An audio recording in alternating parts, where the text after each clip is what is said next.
Andrew Kerr is joining me today. He is an investigative reporter for the Daily Caller News Foundation. Andrew, thanks so much for taking the time. Hey, thanks for having me back on, Samantha.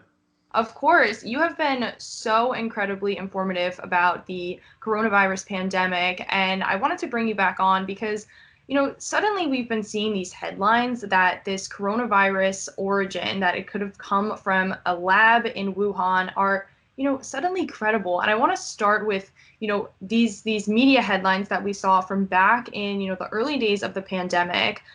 For instance, we have CNN saying, back in April that nearly 30% in the US believe a coronavirus theory that's almost certainly not true. We also have NPR from back in April, again, of 2020, saying that scientists debunk lab accident theory of pandemic emergence. And then this Washington Post headline that talks about fact checker, was the new coronavirus accidentally released from a Wuhan lab?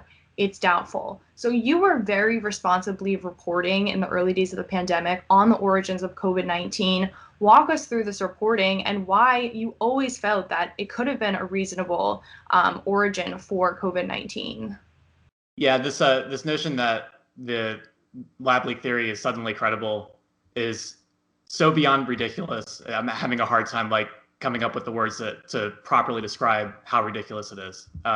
We had enough facts, enough circumstantial evidence on hand at by April 2020 that any reasonable person should have seen these facts and not come to the conclusion that we know that this came from a lab, but to be able to conclude that this is a reasonable thing to be asking about, and it certainly is not a debunked conspiracy theory as they were saying early on. So just a couple of facts that we had on hand at the time, and this is the most important one that I don't think that people talk about enough. The first doctors in Wuhan that raised the alarm publicly about COVID-19 were arrested by the police and forced to, quote, stop making false statements. It is illegal to tell the truth in China if the truth is harmful or damaging to the ruling Communist Party. That doesn't mean that everything that a Chinese scientist says is false, but that does mean that any responsible reporter or any reasonable person should take what's coming out of China with a huge grain of salt. So let's look at what China's lead bat researcher, Shizheng Li, said on the record in an interview to the Scientific American in March 2020. She said that the first thing that she thought of when she learned about this new coronavirus was, oh my gosh, did this come from my lab in Wuhan? She said she lost sleep over the possibility. Then she recanted that statement and said that anybody that thinks that this came from her lab should shut their stinking mouths. And she's saying, I swear on my life it didn't come from her lab. Again, it's illegal to tell the truth in China if the truth is damaging to the ruling Communist Party. So should we take Shizheng Li at her word? I don't think so. I think we should demand more than her word. There's another Chinese researcher named Boutao Zhao that published a research paper in February 2020 stating, quote, the killer coronavirus probably originated from a laboratory in Wuhan. A few weeks later, he removed that research paper following pressure from Chinese authorities. I recall at the time I tried to reach out to this guy and he couldn't respond. There's a lot of reasons for that. I mean, he's, all the way across the world. But still, yeah, he removed the research paper, but again, it's illegal to tell the truth in China if that truth is damaging to the Chinese regime. 4, the original SARS virus escaped from Chinese labs multiple times in 2004. China has a history of letting dangerous viruses leak from its labs. So scientists were out there saying, oh, it's ridiculous to think that this was a biosafety level 4 lab. There's no way this could have leaked. That's not, you have to look at the history, China's record with handling these viruses, and they have a history of letting viruses leak from their labs. So it's not unreasonable to question whether SARS 2.0 could have leaked from a lab, which is what COVID is. 5, experts at the time were saying that they were shocked that COVID-19 entered the human population in Wuhan, which is based in southern China. In central China. The bat that this virus is expected to originate from lives about 600 miles south in southern China, south of Wuhan in southern China. And so how did this virus go from southern China to Wuhan? And there's no trail of intermediary cases. It just one day it wasn't in the human population, and then suddenly it was in China, in Wuhan, hundreds of miles away from where where such an outbreak was expected to occur. So again, yeah, a reasonable person would think, okay, well, yeah, that's strange, especially when China's lead laboratory that studies bat coronavirus is based in Wuhan, where this virus originated. Is there a connection there? We don't know for sure, but it's reasonable to question that. Where are we at? 6, 7? China's lead bat-based researcher Xi Zhengli, that originally said that she lost sleep over the possibility. She contributed to a study in February that reported COVID-19, or the virus that causes COVID-19, is 96.2% identical to a viral strain she detected from bats in that southern Chinese province called the Yunnan province, which is 600 miles south of Wuhan. So you don't need to know anything about virology to question whether, okay, we have a virus that she studied that's 96.2% identical to COVID. It's reasonable to question, how easy is it for a virus to mutate, 4%, going from 96.2 to the SARS virus. The fact checkers and the mainstream press at the time, they weren't even bringing up that fact. They were just saying that it was a debunked conspiracy theory. They weren't even addressing or trying to contextualize that figure. I understand that there's scientists that have since said that it takes years or decades for a virus to mutate that much, but which, if that's what it is, it is what it is. But still, at the time, a reasonable person should have questioned, wow, that seems like a pretty clear link, what's going on with this? And reporters weren't saying that at the time. 7, there were a few virologists at the time that were saying as early as January 2020 that it's entirely possible that this could have leaked from a lab. The most prominent voice would be Rutgers University professor Richard Ebright. And he actually disclosed a few days ago that he told a Washington Post reporter in February 2020 that the notion that this is a intentionally created Chinese bioweapon, there's no evidence to support that. But the possibility that this could have accidentally leaked from a lab is entirely possible. He told the Washington Post that back in February 2020, but the Washington Post did not print his comments when they wrote an article in February 2020 slamming Senator Tom Cotton for suggesting that this could have come from a lab. They only took Ebright's comment saying that the notion that this could have that this was a intentionally created bioweapon was false, but they did not print his comments that this could have very well leaked from the lab. So he was saying that at the time. They just weren't, the press just wasn't listening to them. And finally, the media relied heavily on a statement that was published in the Lancet Medical Journal in February 2020 that condemned conspiracy theories suggesting the virus didn't come from nature. But the scientist that organized that statement, Peter Daszak of the nonprofit group EcoHealth Alliance, has worked with the Wuhan Institute of Virology for well over a decade.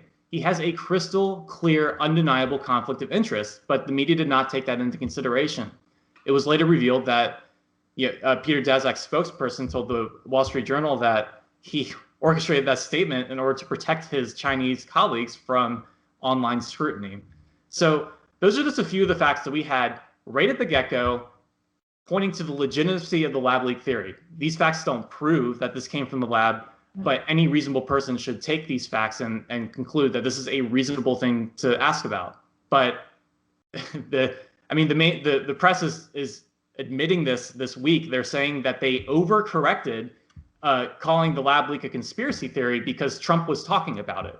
Mm-hmm. And because Trump and prominent Republicans like Tom Cotton were making these statements that, hey, this thing could have come from a lab, then the press, they overcorrected because everything that Trump or Republicans say must be wrong, so they must be wrong on this. And they published these fact checks and these articles saying that this was a debunked conspiracy theory.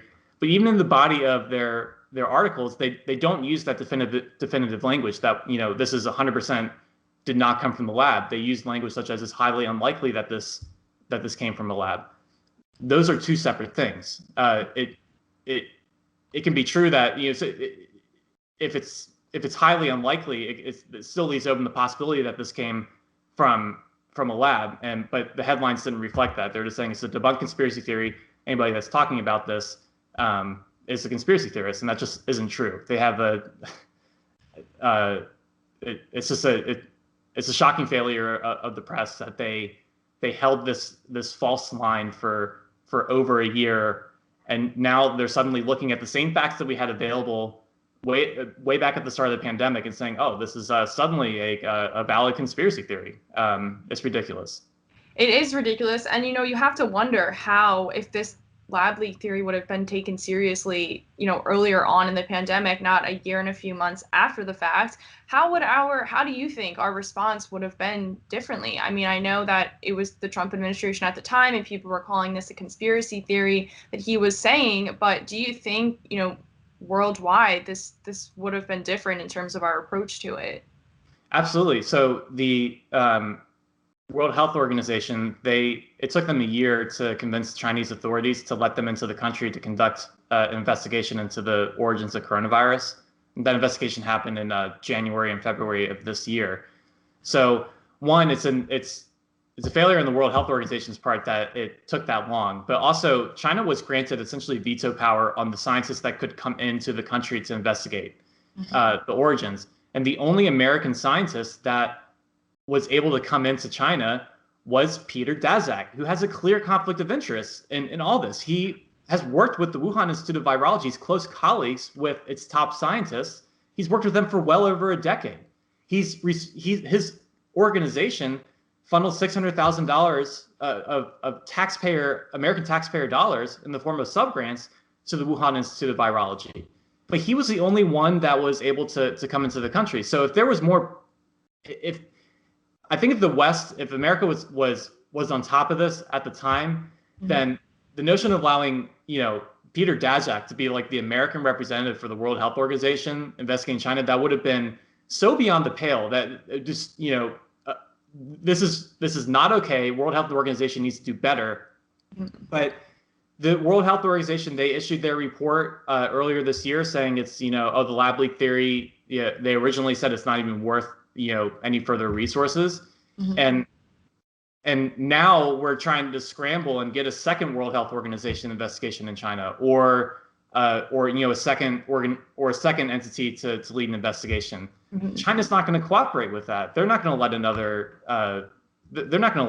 entity or the World Health Organization do a second probe into the origins of the virus. That opportunity came and went. I'd be shocked if we get another investigation. I'd be even more shocked if that investigation into the COVID origins actually included legitimate, non-conflicted researchers that don't have crystal clear conflicts of interest like Peter Daszak. Well, I mean, you bring up the World Health Organization, and just on Tuesday during the White House press briefing, Jen Psaki was asked about, this second investigation. And to follow up on some of the questions about an investigation into the origins of the coronavirus, you've spoken a lot about the need for an independent investigation.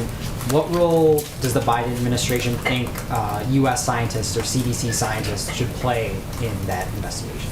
Well, the WHO would be the body that would be overseeing a transparent, independent phase 2 investigation.